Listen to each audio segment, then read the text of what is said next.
The question is, what will be solved or what is proposed to be solved by the bailout? The easiest way to understand, there's a variety of arguments now.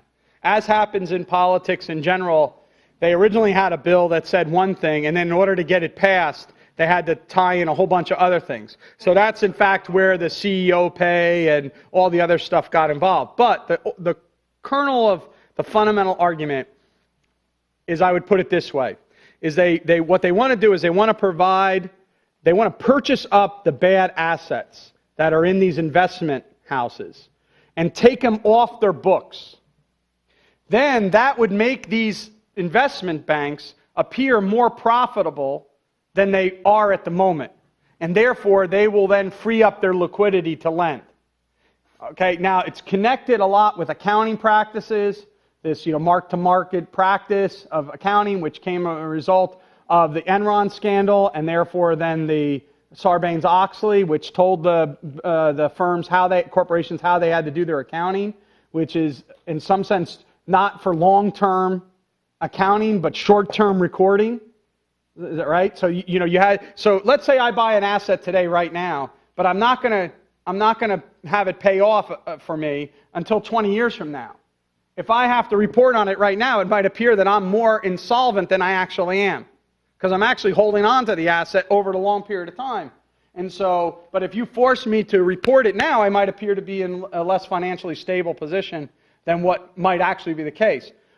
But what the bailout is going to do is the money is going to go in, it's going to purchase up these assets, hold them out of the market for right now, allow the market to operate as if these bad mortgages are not there. Okay? And then liquidity will come back in the system.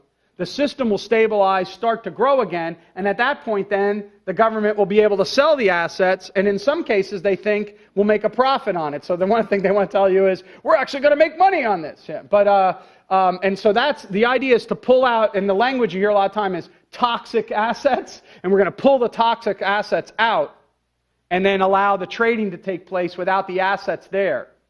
And then does anyone have a better explanation of those mechanisms to share with them? Okay. Now, first, most of what you said is, to me, what they've given as the sales pitch. Right. If I correctly understand you, the problem that is sought to be solved is that many banks' balance sheets correctly reflect a very bad situation, and the government action is intended to camouflage. Paper over it. Yeah. Paper over it. I've never heard anybody explain that as the goal. You mean, do they explain it that they're trying to paper over it? Right. No, I mean, but if you listen to someone like Jim Rogers, right, who's an extremely wise investment banker, moved out of this country, he's short on America, but he did so a while ago. One of the things that he pointed out was that this was really a bailout to Paulson's friends in the Wall Street community. So he was the first person to really push the idea that this is really an interest group story as opposed to an economics system story. The normal argument that is used is a form of a Keynesian argument of a liquidity trap. What you're doing is you're experiencing a complete credit freeze because they think it's because these banks have shut down. I would argue that we did have a credit freeze. But the reason why we had the credit freeze was because of regime uncertainty. Once Paulson made his announcement, the market shut down completely because what is going to happen? I still don't know what's going to happen, which is one of the reasons why we had today. Right? We don't know what actually is going to happen, how the regime is going to behave. And so as a result, what we're getting is a deeper and longer recession than what we otherwise would have gotten had you allowed the liquidation of assets and the reshuffling of assets. I would think that. You need me to stay here at the mic? Sorry, that's okay. You're constraining me, but that's okay. Yeah. That's all right. I believe in appropriate constraints in the private sector. And that's the problem. They didn't have the constraints on their behavior. So, yes, sir. You had your, right here. Didn't you? Yeah, didn't you have your hand up? Yeah. Are you telling us that the government will be purchasing these slums and these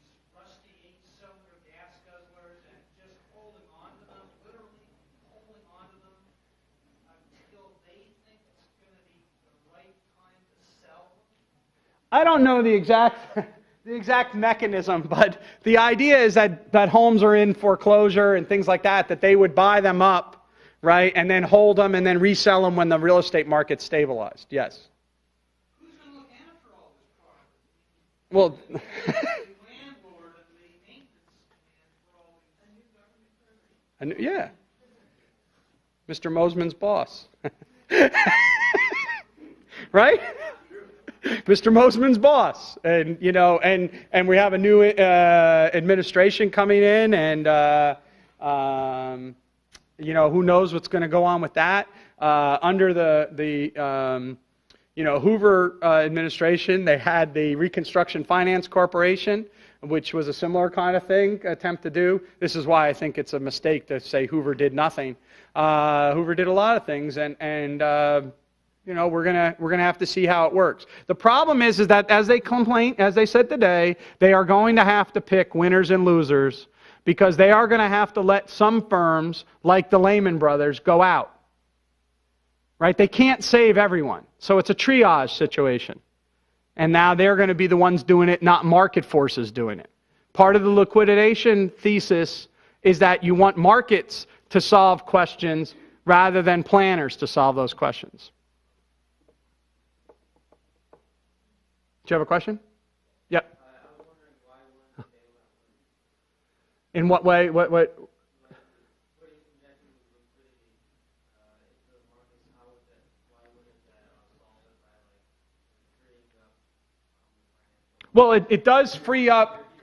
He asked the question, basically, why isn't the bailout going to work?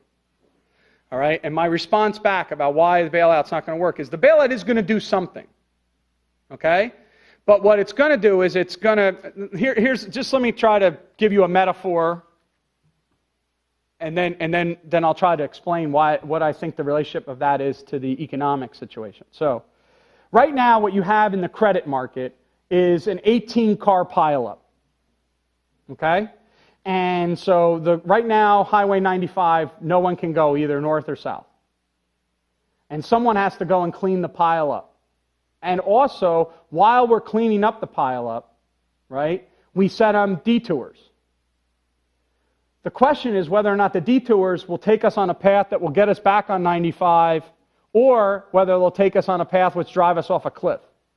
Both of which would alleviate the traffic behind the traffic jam.